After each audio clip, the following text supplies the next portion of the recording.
তো ফিশ ফিঙ্গারের জন্য প্রথমে নিয়েছি এখানে রুই মাছ সিদ্ধ, হলুদ লবণ সামান্য একটু তেল দিয়ে সিদ্ধ করে কাঁটাটা বেছে এখানে আদা রসুন জিরা বাটা, পেঁয়াজ, কাঁচামরিচ কুচি, টমেটো স্লাইস আর নিয়েছি সিদ্ধ করে আলু, তারপরে ম্যাশ করে আরও কিছু মশলা অ্যাড করব। তো এখানে নিয়ে দিয়েছি প্রথমে চুলায় প্যানটা গরম হয়ে গিয়েছে। এখন দিয়ে দেবো আমি পেঁয়াজ আর কাঁচামরিচ কুচিগুলো, তারপরে দিব আমি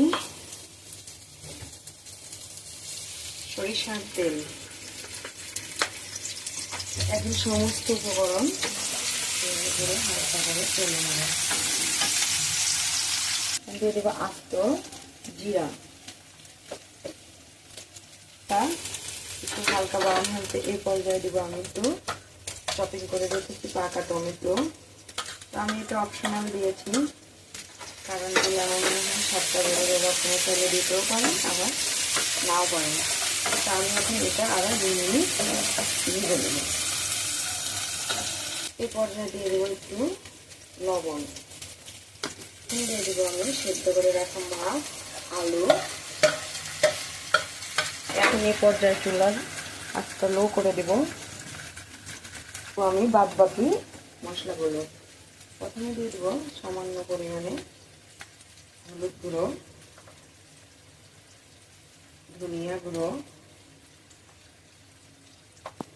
ব্যবহার করেছি কুচি, ঝাল বেশি হলে খেতে ভালো লাগবে না।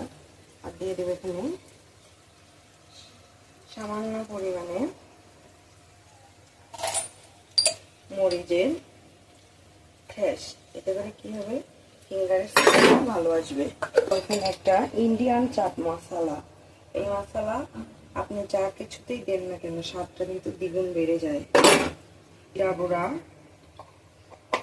তো উপকরণ দেওয়া শেষ। পর্যায়ে এখন চুলার একটু হাই করে এভাবে আমি ভেজে নেব, মানে আলুটা আর কি যতক্ষণ এভাবে মিশতে লাগে। তারপরে হাতে আমি একটা শেষ দিব।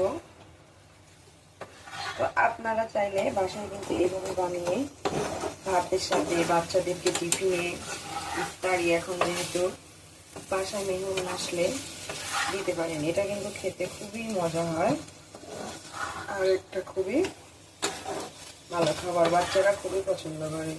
তা আমার বড় মেয়ে বলতেছিল যে আমি এটা কয়দিন থেকে যে বানাও আমি যে বানাবো দাঁড়াও, ভাবলাম আজকে বানিয়ে নিই। তো আমার এই যে দেখেন কত সুন্দর আলু মাছ